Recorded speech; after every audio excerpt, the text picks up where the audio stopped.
Previously, we saw Davy finally face his father after 6 long months, and just when peace seemed possible, Queen Lind sent her assassins to erase him and the twins once and for all. But instead of fear, Davy smiled, turning a simple stick into a weapon that wiped out an entire squad of mercenaries. And just when you thought things couldn't get crazier, the Continental Fencing Tournament begins. Rival princes, deadly politics, and the shocking arrival of the Sword Princess, wielding the legendary divine sword that once killed the Demon King. But here's the twist. Davy isn't just a spectator anymore. He's about to enter a duel that will leave the entire hall speechless. Want to watch the full video of the recent parts? The links are in the description, don't miss it. The royals exchanged looks, torn between frustration with Balin and amazement at Prince Ron's display. Just a few years ago, he had been lying in a coma, yet now he stood victorious. Winry rushed into her brother's arms, while Boris stood protectively at her side. Someone muttered their worry that Prince Davy may have already used up all his good fortune in this battle. Meanwhile, Balin sat in humiliation on the floor, far from the celebrating crowd. With arms crossed, Elena offered an ironic remark, acknowledging the performance while her sharp eyes betrayed displeasure. Princess de Palin turned abruptly, preparing to leave, but was stopped when 2 girls in plain white dresses, their hair tied with matching white bows, called out to her. Davy glanced over his shoulder at them, noticing the princess's cold demeanor. Later, in the horse-drawn carriage, Boris scolded Davy for his recklessness. Davy's face darkened as he listened, while Winry joined in, her concern clear. The young prince tried to reassure them, insisting that everything was fine because he had won. Barry, however, sighed and muttered that his older brother was simply lucky. Despite Balin's arrogance, Barry warned that his pride came with reason. When Davy asked where he had learned that, Barry explained he had seen it firsthand at another event. Since then, Balin had been relentlessly pushing suitors toward Winry, much to her displeasure. Half-jokingly, Davy mused that he should have broken a few things during the duel, but quickly brushed the thought aside. Barry begged him not to act so recklessly again, and clasped his brother's hand tightly. In that moment, the green-haired boy suddenly screamed, and the carriage filled with a golden glow. Staring in disbelief, Barry asked his brother why he possessed so much power. Davy only told him not to push too far, reminding him that he was no child. With a gentle smile, Davy advised Barry to remember this lesson, his innocent expression masking the weight of his words. Winry covered her mouth with her hand, giggling in delight as she praised the incredible prince. Leaning against his hand, Davy listened as others commented that his skill lay in his ability to find the opponent's weak spots, exploiting them with precision despite the overwhelming weight of his sword. The prince gazed out of the carriage window, certain that Balin had never even considered the possibility of losing. Above the kingdom, vibrant fireworks illuminated the night sky, bursting like flowers in bloom. The sound of shattering dishes echoed alongside a piercing scream. Inside, Balin swung a chair in his hands while attendants tried in vain to calm him down and bring him to his senses. Several men in black and white butterfly suits attempted to restrain the enraged prince, but he tore free of their grasp. Balan's fury burned brightly. How could they treat him this way? He was the next crown prince of Boltes. He had nearly everything one could desire: an impressive appearance, exceptional talent, and unmatched skills. His thoughts drifted to the beautiful Princess Ron Winry. Of course, he was drawn to her beauty, but there was more to it. With her came Beraz, a swordsman who had already achieved the level of an intermediate expert. Thanks to the queen, Balin had been able to spread rumors of a future marriage without obstruction. Still, it infuriated him to endure such an insult. The subordinates once again tried to soothe him, but Balin's patience snapped. He ordered them to leave at once before he killed them all. With a furious cry, he hurled a luxurious red upholstered chair across the room. Breathing heavily after the throw, he glanced at the other scattered objects on the floor. The red-haired youth clenched his fists and shouted that he would kill Davy. His teeth ground together as rage overwhelmed him. Then, unexpectedly, a voice echoed through the room asking about his intentions toward Prince Alon. Startled, Balin demanded to know who was there. The voice came again, questioning him if he truly wished to kill Davy. Still demanding an answer, he finally spotted a grinning figure clad in blue and white. The strange being stretched out its hazy purple hands toward the prince, offering him the opportunity to destroy Davy. Balin froze, shocked into silence. The creature calmly assured him it could help him rip apart Prince Alon's flesh and strip his bones. When he finally found his voice, Balin, still staring, asked the creature's name. With a flick of her long, wavy purple hair, the girl introduced herself as Shy. Her hair flowed down to her lower back, and she wore a tight red and black dress with long sleeves. Balin's fierce glare softened, his expression dimming. Shy gently cupped his face in her hands, pulling him into her embrace. She called him a good boy, smiling to reveal sharp fangs. Whispering softly, she told him to leave everything to her. Holding the young prince close, she promised that his desires would all be fulfilled. A grand amphitheater rose beneath the clear blue sky. Someone spoke to the prince, who wore a faint smile as he listened to the announcement of His Highness Var's upcoming competition. Davy opened his palm, watching a golden thread of light coil around it before exhaling slowly. Muttering that something else was still a long way off, he earned a puzzled look from Amy. He dismissed her concerns, claiming he was merely thinking aloud, then told her they should move quickly. Winry was surely waiting already. Dressed in beige with a long sword at his waist, Davy walked ahead. In the bleachers, Winry sat waiting, her eyes fixed on her older brother below. The amphitheater was immense, its space dominated by a towering statue of a knight clad in full armor. Balin sat on a bench, his head bowed, his mouth twisted into a cruel smile. The stands erupted in cheers, their excitement fueling the contestants. Davy quietly observed the powerful energy radiating from the crowd. He thought to himself that after Var's sparring match, he would pretend illness rather than waste time watching the clumsy efforts of the young girls who would follow. Just then, someone called out to him. It was Winry, who had stepped in for her brother. She asked if Var had fallen ill from overwork the day before. Embarrassed, Davy thought he would sooner die than admit it had been mere indigestion. Despite his incredible mana, which gave him the power to deal with assassins or worthless nobles, Davy was still not feeling his best. He wasn't the same as he had been back in the gallery.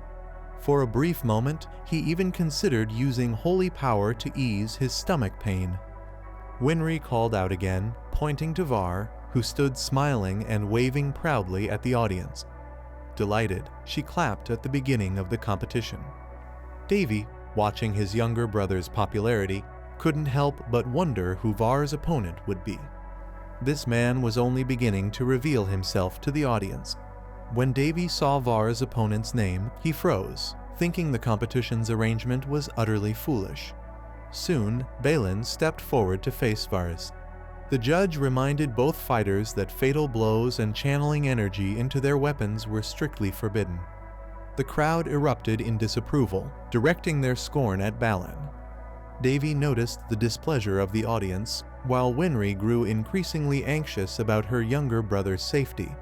Davy reassured her, calmly explaining that Varus was an experienced fighter who would be fine. He even added that Varus was insured, a statement that left Winry startled. The atmosphere grew solemn as the battle began. Balin gave his opponent a curt nod.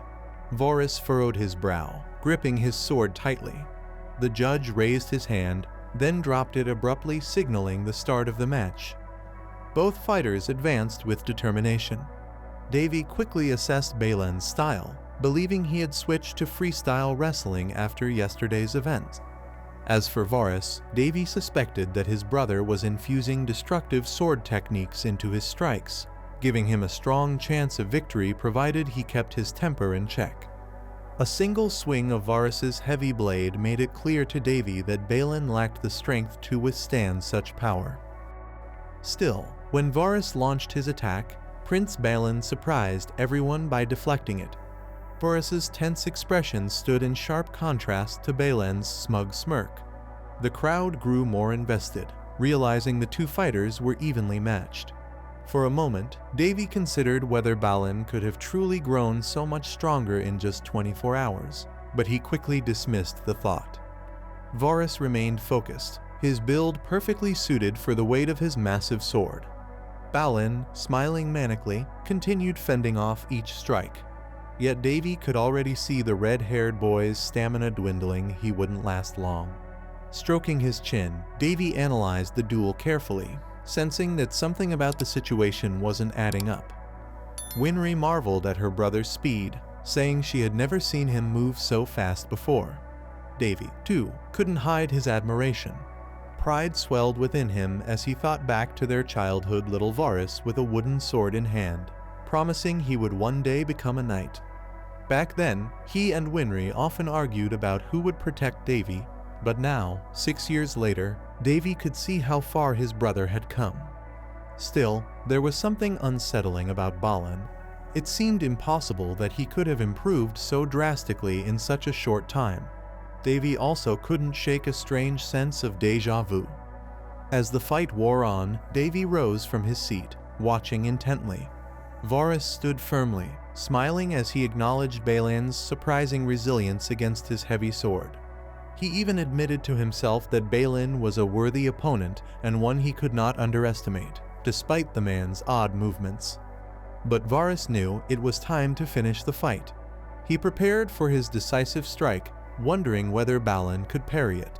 With swift momentum, he charged. Prince Balan, however, remained still, his eyes fixed on the oncoming blow. Varus leapt forward, sword raised for victory, but his opponent only grinned like a mad beast, making no effort to block. Confused and unsettled, Varus pulled back at the last possible moment. He couldn't bring himself to land the finishing blow, though it was clear Balan had been seconds away from death. Then, Balan's face twisted into a grotesque, animalistic smile. Panic set in as Varus suddenly froze. His eyes widened in horror as a blinding surge of sword energy erupted, blazing red like a massive star. Balan's crimson blade tore into Varus's side, leaving a deep cut across his ribs. In that moment, Varus realized the terrifying truth: he was on the brink of death. The scene then shifts to the events of the previous night. In the stillness of the city, the sharp sound of a sword slicing through the air could be heard. Varus had been training relentlessly, pouring his focus into every strike. Alan tried his best, surprising B when he noticed Var's burning zeal. The night sky over the city shimmered with countless stars, but the main character noted that because of him, sleep would not come easily. Taken aback, Alan apologized. When Davy climbed to the top of the stone fence, he announced that Winry had already gone to sleep. He confessed that he was curious about tomorrow's hero's occupation, though he seemed embarrassed saying it. Var admitted that he couldn't sleep either. In response, Alan began speaking about Prince Balan. Hearing this, the main character froze in place, raising his hand. Var explained that his brother had already taught him a lesson, but even so, it hadn't been enough. Taken aback, Davy asked what Alan wanted. Encouraged, Var declared his determination to crush the prince with his own hands. Laughing, the main character noted that his conviction sounded genuine. Tilting his book, Davy told Var not to worry, he would succeed. From then on, Davy observed Alan's training, studying his swordsmanship closely. Deep in thought, he realized Var's movements carried a clear and graceful rhythm, perfectly in tune with his mana. Smiling, the main character asked if Alan needed help. When Davy raised his hand, he was certain it would stir the world itself. Still, he reminded himself that Var was his brother. There was no point in being greedy. Behind him, Alan's mana surged like a flood. Davy walked over, placing his hands firmly on his brother's shoulders and beginning to massage them. He told Var he would give him a massage, and the young man gratefully thanked him. Still working on his shoulders, Davy asked him to close his eyes and relax. Focusing, the main character gathered mana into his hands. Grinning, he warned that it might sting a little. Suddenly, pain tore through Var's body, his screams echoing across the area. The main character was astonished by how tense his brother's muscles were.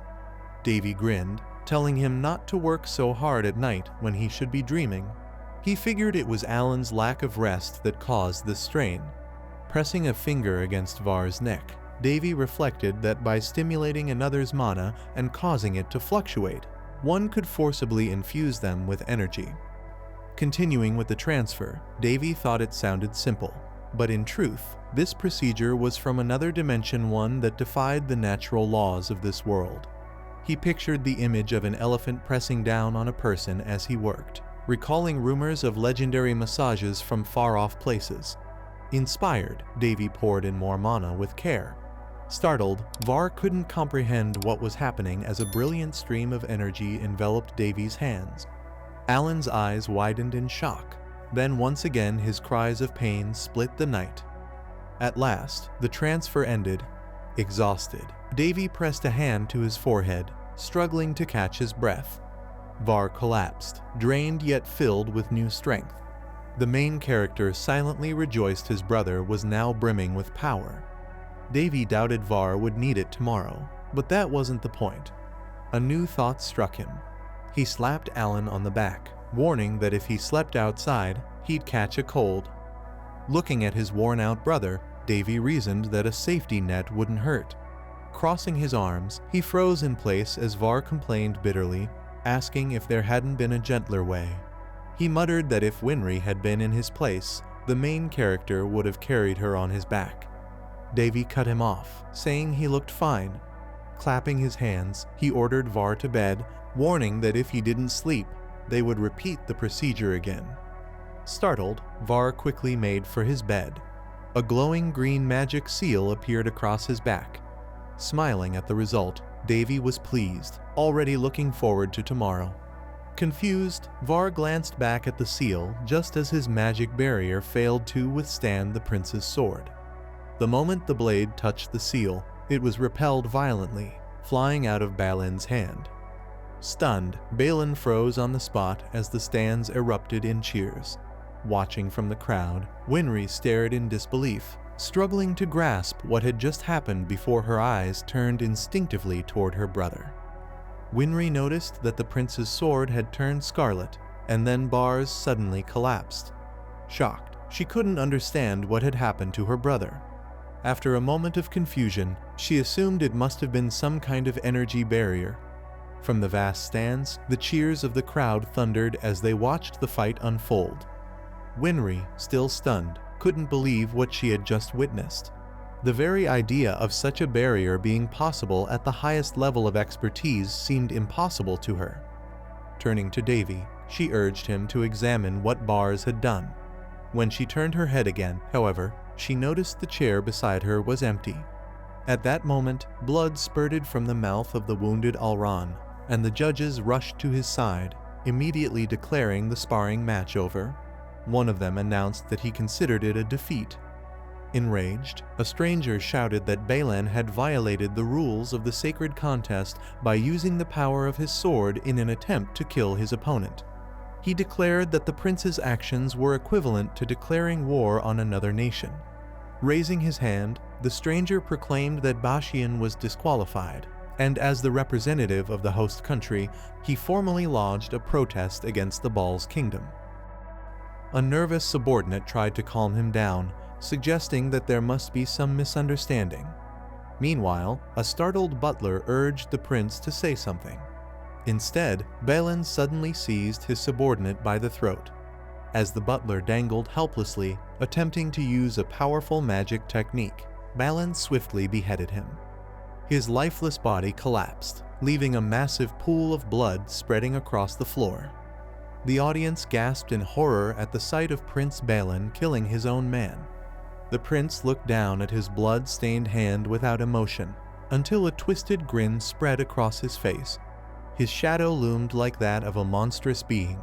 Shouts of panic erupted in the stands as the people tried to make sense of what had just happened. Terrified residents scrambled to flee the scene of the duel, unable to comprehend the madness before them. Balin's face twisted into a maniacal smile, and the crowd whispered that the prince had lost his mind. Overcome with fury, the distraught prince let out a deafening roar. The people cried out that he had turned into a monster. Blood began trickling down the stone walls of the stadium, and the horrified judges shouted for the prince to be subdued. The stranger could hardly believe it was real, thinking he must be trapped in a nightmare. One judge admitted they could not bring Balan down alone and urgently ordered reinforcements. Grinning, Devi observed the chaos with calm detachment. At that moment, Boris slowly managed to open his eyes. Devi smiled down at him and teasingly asked if his brother had enjoyed his nap. When Alron finally regained consciousness, his first thought was to ask about the competition. Sitting on the ground, Devi reassured him that everything was under control, praising his younger brother for fighting so well. Weakly raising his hand, Boris asked if they had seen what he had accomplished. Exhausted, Alron declared that he had managed to create an energy barrier. Devi froze for a moment, astonished by the claim, before a proud smile formed on his face. He reflected that the barrier had been crafted with the skill of a top-level expert, distributing mana independently to shield its owner from danger. Recalling the duel, Devi thought about how his brother, despite being insured by him, had escaped on his own strength. Watching Boris sleep, Devi realized his brother was only 14 of feet that anyone would take pride in. He admired how noble and decent Alron was for his age. Gently placing a hand on Barris's hair, Devi whispered that it would have been better if he could simply cry in pain rather than hold it in. A faint stream of mana flowed from his fingertip as he tended to his brother. Suddenly, Boris's pulse began to weaken. Subordinates rushed forward and carried him swiftly to the infirmary. Meanwhile, a fierce battle raged where the duel had taken place. Consumed with fury, Devi turned his focus to Balan. He made his way toward the battlefield, where warriors hurled countless attacks at the maddened prince. Yet Balan absorbed the strikes, his veins bulging grotesquely as his body radiated raw power. Shrouded in dust, he pressed forward with a deranged grin. The warriors exchanged worried glances, doubting whether their combined strength would be enough. One of them shouted to evacuate the spectators, warning that even the barrier might not hold. At that moment, Devi advanced calmly, crossing the limits of the defensive barrier with ease. The warriors froze in shock at the sight of him. Terrified, they warned him not to approach, begging him to retreat. But Winry, her eyes fixed on her brother, watched his every move with growing anticipation. She still couldn't understand what had just happened, yet her gaze never wavered from him. In her dazed state, she couldn't understand how he had managed to appear there. Devi, walking steadily toward his opponent, kept his eyes fixed on the fallen warrior he was holding. Observing the prince's condition, the protagonist assumed it must have been some kind of infection. Devi, however, only grinned, noting that Balan's body seemed to have grown even hotter overnight. Frozen in place, the protagonist wondered how he should handle the situation. Suddenly, with a furious roar, the crazed prince's body erupted in a violent surge of red mana. With terrifying speed, Balan charged directly at Devi. A man shouted desperately for the prince not to get close to the protagonist, and the faces of the warriors twisted in terror. Devi's grin widened. In the blink of an eye, Balan's hand came within a breath of striking the protagonist's face. Startled, Winry rushed to Devi's side. He turned his head in shock at her sudden presence, only to realize that the prince's deadly technique had almost touched his body. Paralyzed with fear, the protagonist was certain his sister would be harmed. In desperation, Winry grabbed Devi by the collar, shouting at him to move aside. As Devi stumbled to the side, he could only watch as Winry threw herself toward the distraught prince. His confusion deepened when, almost out of nowhere, Princess Alina appeared before him. The battlefield lay soaked in blood and littered with corpses, yet when Alina landed, she stood perfectly still, calculating her next move. Rage twisted Balan's face as the princess drew her massive two-handed sword, pointing the gleaming blade at him. With a leap, Alina struck the ground with a force that cracked it like a mountain splitting apart. Balin roared furiously, and the very earth trembled beneath them. Dumbfounded, Devi could only watch as the princess fought with ferocity that silenced the battlefield. Even as he tried to call out to her, a thick cloud of dust choked the air. Alina gripped her sword tightly in both hands, steadying herself for what came next. Then, her eyes widened in shock before her. The prince stood completely unscathed. The maddened Balin unleashed another terrifying roar as crimson mana exploded across the battlefield. His eyes glowed an unnatural, burning red. Snarling, Alina launched a relentless series of strikes, each one fueled by fury. With a crushing blow, she sent the prince soaring into the air, his body frozen mid-motion as though time itself had stopped. Seizing the moment, Alina bent her knees and kicked off the ground, leaping with breathtaking power. In an instant, she crashed into the prince with a devastating strike. Warriors all around gasped in disbelief. When she landed, the force of her blow shook the walls, leaving cracks splintering across the stone. The unconscious prince lay broken in the wreckage at her feet. A stunned silence swept the battlefield before the warriors erupted, chanting Alina's name. None of them had expected her to bring down the prince so decisively the very moment she arrived. Winry, exhilarated, seized Devi's hand and urged him to leave the matter to the princess. She wanted them out of the battlefield as soon as possible. Devi, however, couldn't take his eyes off Alina. Her battle-worn garments fluttered in the wind, and with her sword raised high, she radiated strength far beyond that of the soldiers around them. The tip of her blade shimmered with mana as Alina shouted, calling Balin a vampire. The word shook Devi to his core, his mind reeling at the revelation. Explosions resounded across the battlefield as the duel raged on. Devi struggled to understand what he was witnessing. His eyes locked on Alina as she unleashed strike after strike upon the cursed prince. Balin thrashed desperately, trying to tear himself free from her relentless assault, before lashing out with his claws aimed straight at her heart. Fear seized the protagonist, his face pale and stricken. Winry, horrified, tried to comprehend what was happening. And then, before their eyes, something strange and ominous began to emerge from the prince's body, something that could only be described as a mysterious object, her brother. Seeing this, Alina fell into a stupor as a grin spread across Balin's face. The sphere in his hand released a crimson light, shrouding the entire battlefield in red. Within his thoughts, Devi realized what it was: blood fog. One by one, the defeated warriors lost consciousness and collapsed. A strange scarlet smoke thickened across the ground, blotting out visibility entirely. Only the vague silhouette of the main character could be seen within the dense haze. The nurse, cradled in Devi's arms, coughed violently, her strength fading as she slipped further into unconsciousness. She tried to call out to her brother, but before she could, Devi held her close, assuring her that everything would be fine. Excited but steady, he told her there was nothing to fear. Looking up, Winry caught sight of his reassuring smile. Gently, Devi stroked his sister's head and told her to rest well. Using a special technique, he wished her peaceful dreams, promising that when she opened her eyes, everything would be different. Watching her fall into slumber, Devi froze in place, though deep inside he could already sense the approaching danger. Turning his attention back to Winry, Devi knew it was time for him to act. If he left things as they were, the unstable mixture of magic and spirit energy would spiral out of control. Mana surged violently into his hand as his focus sharpened. The Mad Prince's frenzied screams rang out across the battlefield, grating against Devi's ears. Annoyed by the unbearable noise, he pressed a hand to his temple before raising his palm over Winry's sleeping face.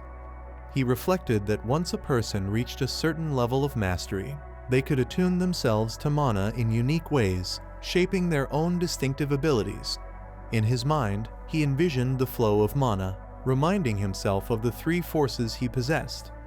Devi mused that each of them carried irritating drawbacks. First was spirit magic, wild and volatile, bordering on madness yet undeniably effective. The image of its chaotic essence flickered in his thoughts as he acknowledged its terrifying usefulness. Then came ordinary mana, which he likened to a shard of ice, cold, sharp, and dangerous, but reliable with enough effort. Finally, he pictured the sacred power, the most stubborn of them all. This force obeyed no command, resisting him at every turn. To make it obey felt like forcing a lazy being into labor, and yet, through sheer willpower, Davy managed to summon it. He imagined the struggle in his mind as he placed his hand on Winry's head. Suddenly, his body was enveloped in radiant light. A delighted smile crossed his face as he realized what he had achieved. Through tremendous effort, Davy had invoked the sacred magic of the 4th level Shining Patron. Brilliant beams of holy light cut through the battlefield, illuminating the duel's grounds. Watching over his sleeping sister, Davy felt a measure of relief, grateful he didn't have to worry about her, at least for now. But as his eyes wandered across the battlefield, he was confronted with a horrifying sight: the many fallen warriors, unconscious and drained. His thoughts turned back to blood fog, the forbidden art that drew vitality from all living beings to strengthen its user. Though he had managed to summon 4th level sacred power, he knew it would not be enough to save everyone in this moment. Stepping forward, Davy felt a surge of satisfaction that Balin had been swept away by the storm. His gaze fell on the transformed prince, now bearing a grotesque tail behind him. Stretching his arms, Davy noted that they would have no audience for what was to come. Everything had unfolded as perfectly as he could have hoped. Meanwhile, Alina, her strength fading, leaned heavily on her sword, struggling to catch her breath. The princess stood frozen, her body locked in place. Alina's eyes followed Davy's every move, her excitement betraying the exhaustion on her face. Turning his head, the main character faltered for a moment, falling into a stupor as he considered the troubling sight before him.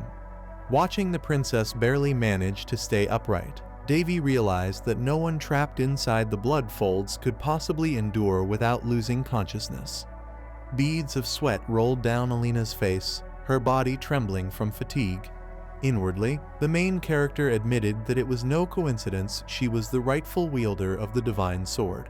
Grinning faintly, Davy thought that even with her haggard features so pale and drained, she looked on the verge of death, she was still breathtakingly beautiful. Despair clouded the princess's expression. Davy gently placed his hand on her shoulder, but Alina immediately brushed it away in outrage. Surprised, Davy asked if she was even conscious. At his words, the princess drifted again into a stupor. Davy's thoughts grew grim. Danger was still looming. Lifting his hand, he told her that if she truly felt better, she should move away. Agitated, Alina begged him to stop, unable to understand his actions. She clutched his arm, repeating her plea.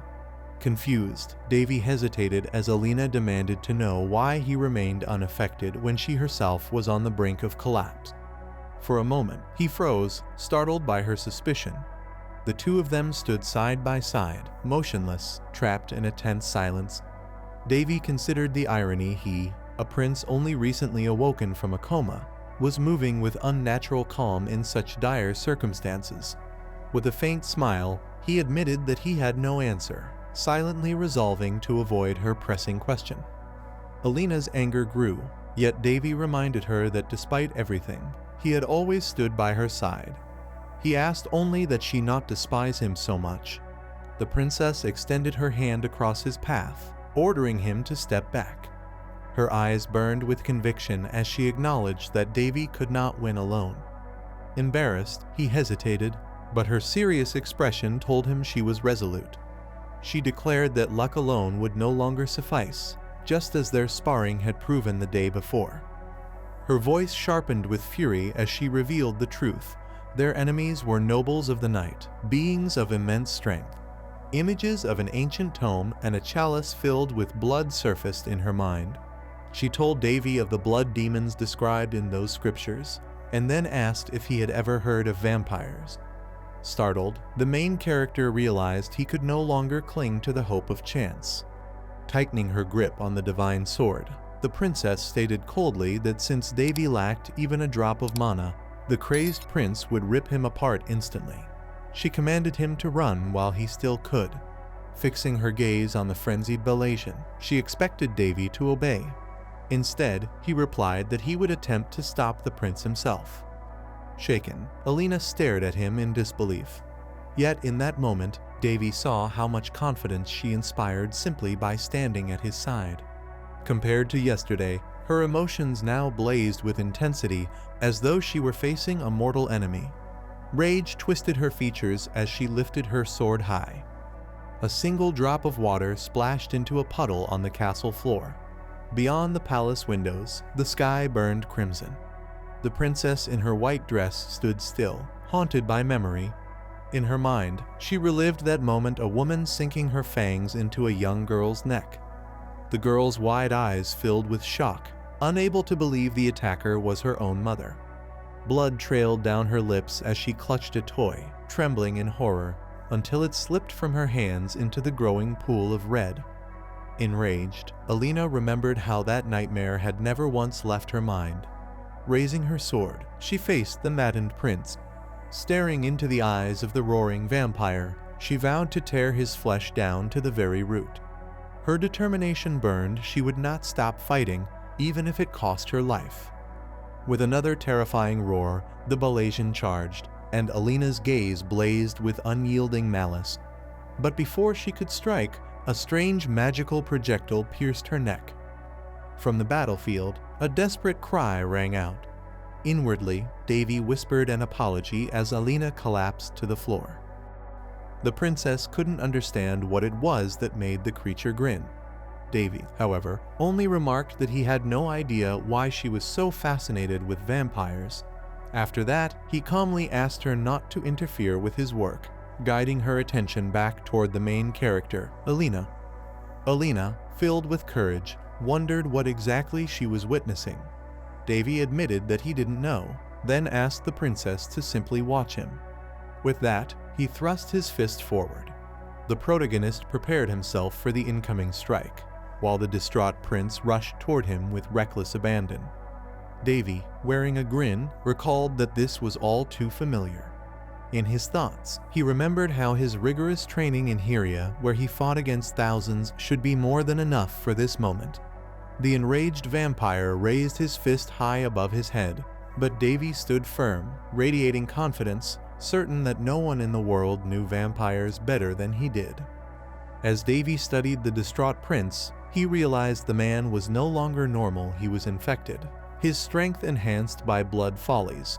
Extending his hand forward, Davy coldly declared that he had sent countless vampires to the next world, and by now they were surely tired of him. The vampire's fist came close, almost striking Davy's arm, but in the blink of an eye, the protagonist countered with devastating speed, landing a crushing blow against the enraged prince. Despite everything he had been taught, Davy thought to himself that Bathan had learned nothing. The vampire's expression twisted into genuine fear. Grinning, Davy declared that it was now his turn. Channeling overwhelming force, he struck directly at the prince's heart. His fist pierced through the vampire's body, and with cold authority, Davy commanded him to die quickly. Hidden within his punch was the deadly demonic blood tear technique. Upon impact, the vampire let out a monstrous roar. The crazed prince's body was hurled backward, smashing through the towering stone sculptures that stood across the battlefield. Witnessing this, Alina froze in shock. From her position behind Davy, she could hardly believe what she was seeing. The broken body of the fallen prince lay among the shattered remains of the sculpture.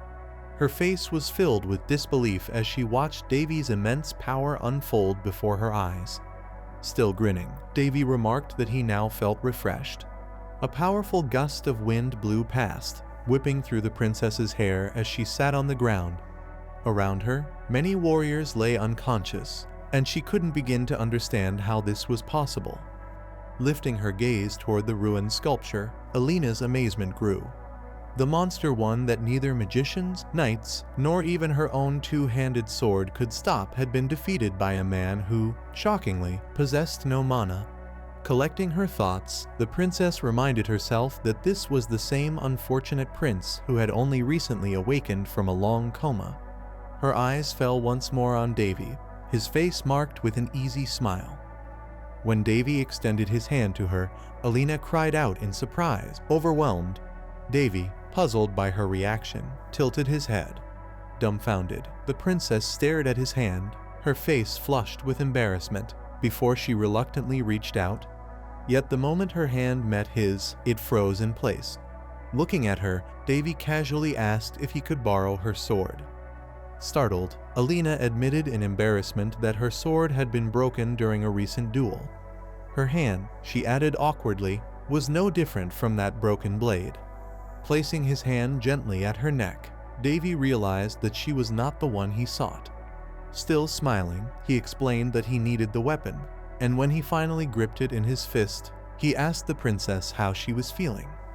Davy noted to himself that when fighting a boss, one needed to be fully armed. Studying the small sword, he declared that he would borrow some of the divine weapon's power. Meanwhile, in the smithy, the great master continued his endless labor.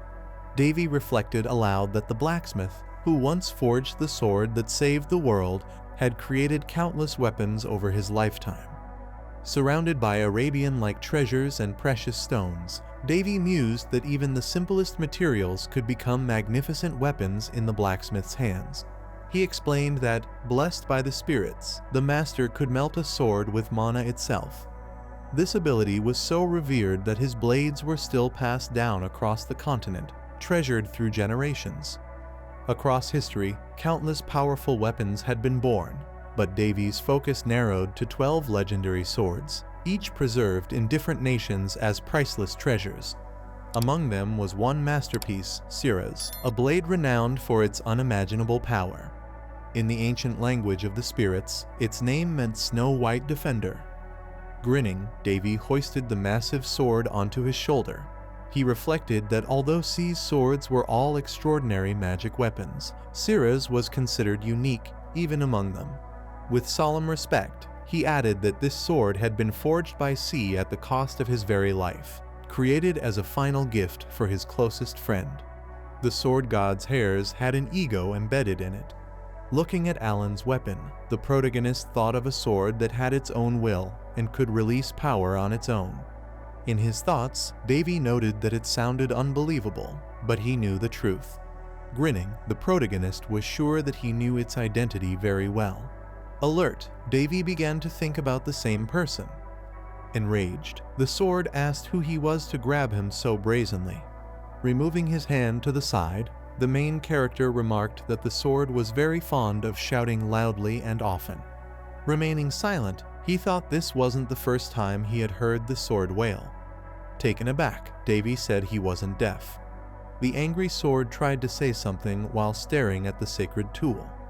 The protagonist was struck by its vibration function and thought such a thing was meant for real perverts.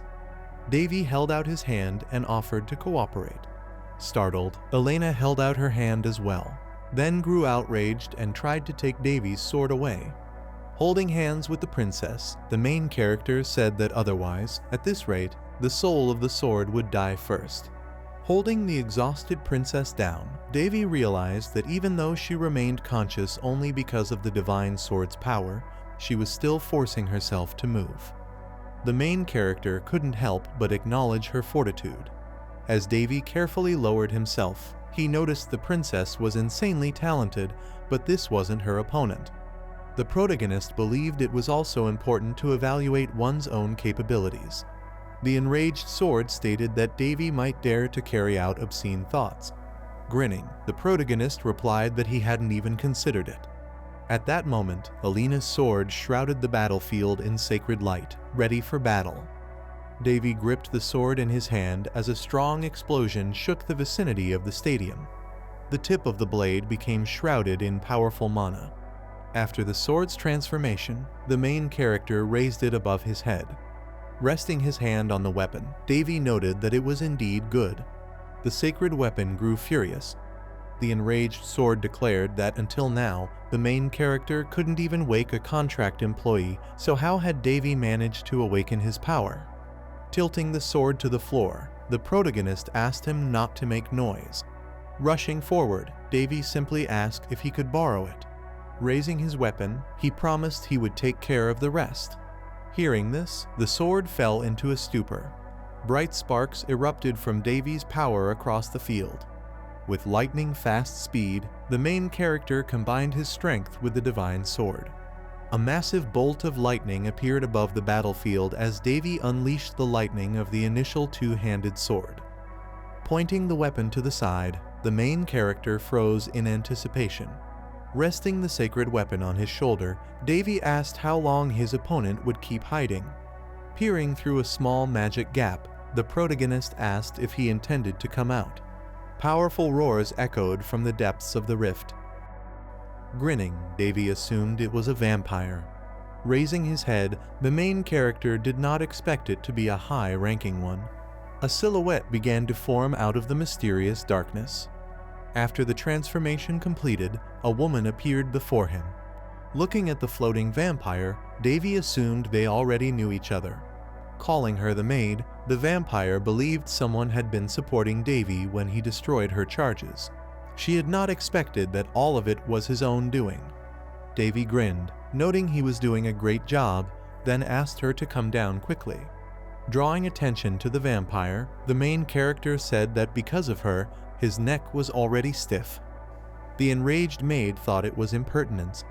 Putting his fingers to his eye, Davy said that because of her outfit, he could see everything underneath. Furious, the vampire called him a pathetic worm. Grinning, the main character froze in place. Davy charged and ordered her down. The maid landed on the wreckage of the sculpture. In his thoughts, the main character believed that with a tragedy of this magnitude, even if they were eliminated, it would be impossible to blame Queen Lines for anything.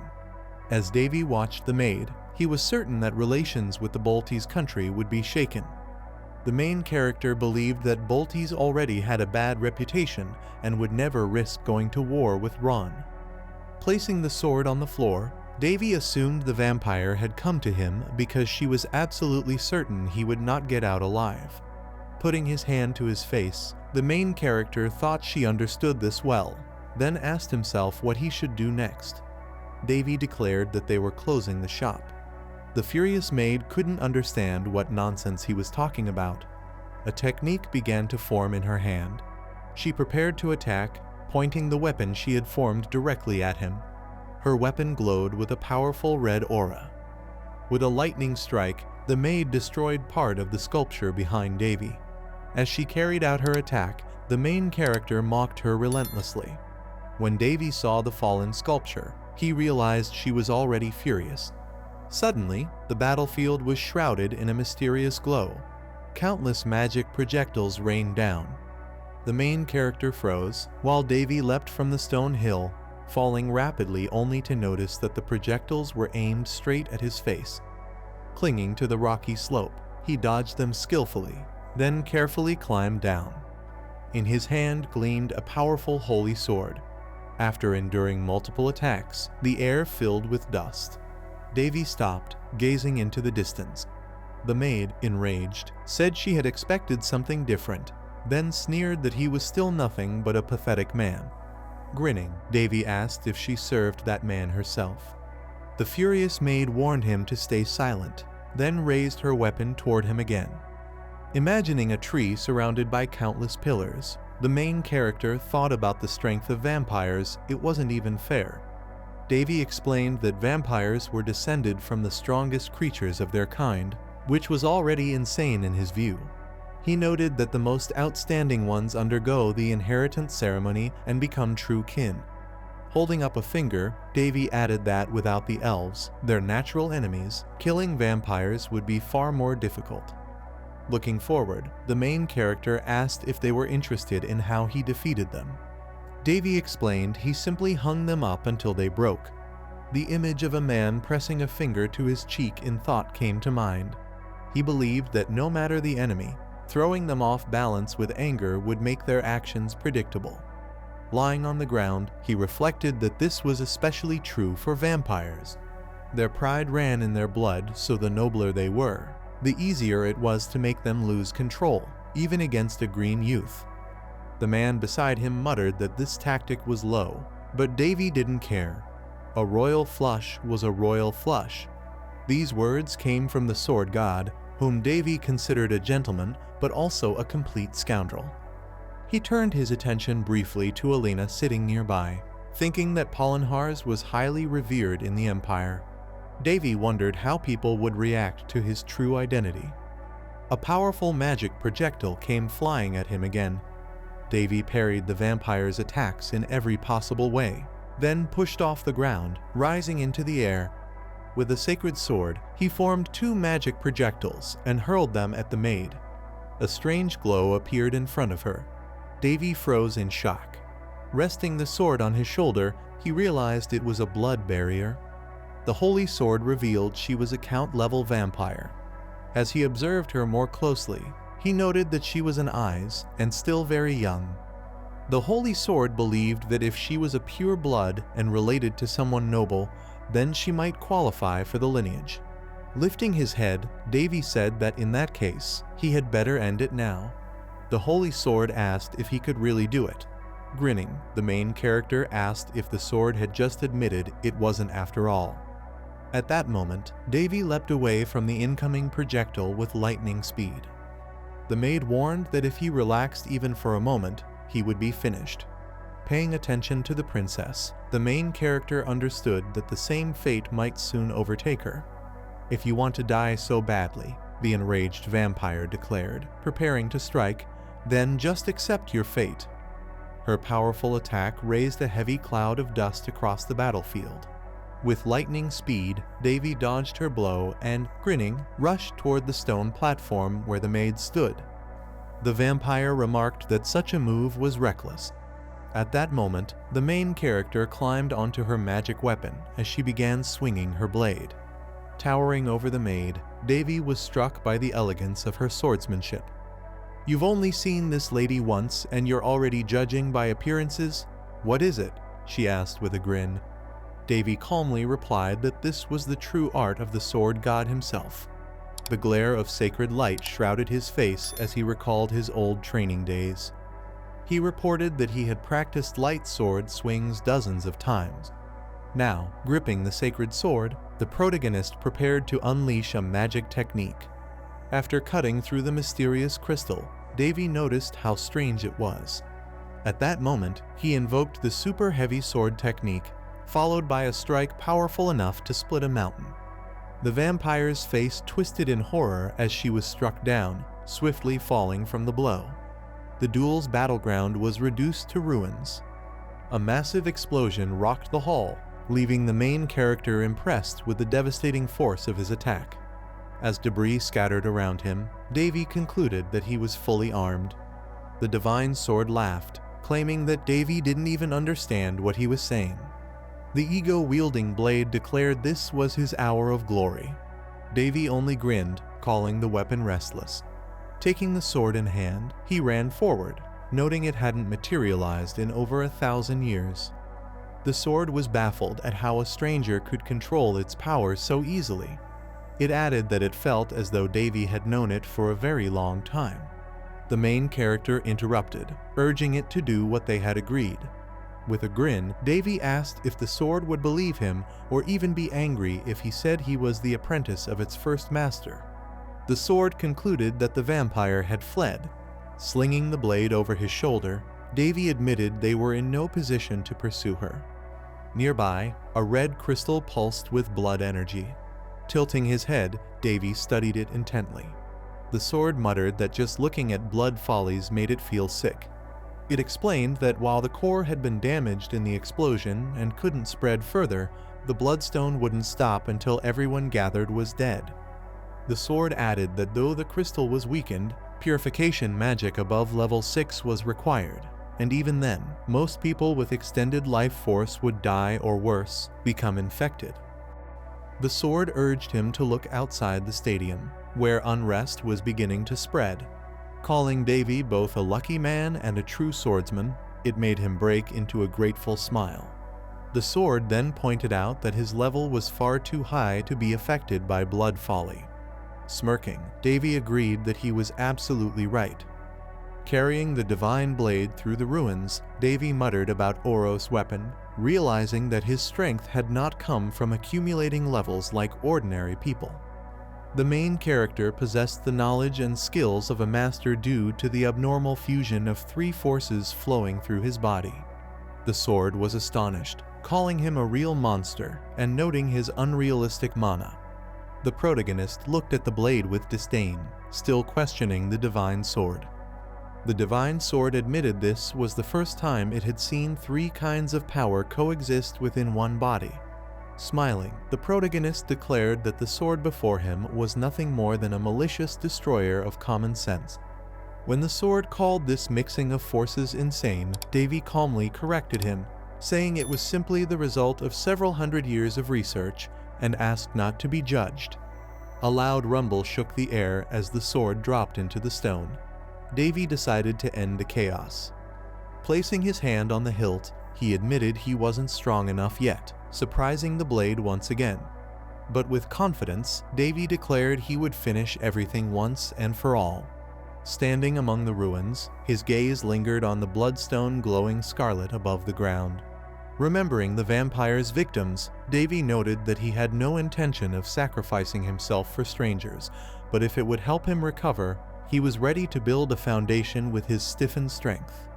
Clasping his hands together as if in prayer, he raised them to his face, displeased by how unnatural the gesture felt. Sitting in the lotus position before the divine sword, Devi exhaled and began to recite a prayer to Lady Priya. He asked the goddess for partial or full assistance in resolving the crisis. The sword, sweating in confusion, demanded to know what kind of prayer this was. Devi remembered his mentor, Saint Daphne, who had made his sacred power unique by rooting it in winning God's interest rather than love. His prayer echoed through the air, filled with bloody energy. Growing tired of the ritual, he grudgingly asked the goddess to simply grant him permission. The sword protested that no god would heed such a prayer. Smirking, Devi asked if the blade truly understood gods at all. He explained that divine favor doesn't go to those who are pious only in words, but to those who prove themselves through actions. Right now, he intended to solve the bloodstone problem by filling the life force gap with even greater power. Saint Daphne, who once commanded the most powerful sacred force, had created unmatched holy magic, but it still required divine permission. As Devi clasped his hands and concentrated, he remarked that God favored madmen, because God himself was mad. The divine sword was shaken by such blasphemous words. Then, the 9th rank holy magic was unleashed. Radiant light filled the space, stretching into rainbow-colored horizons.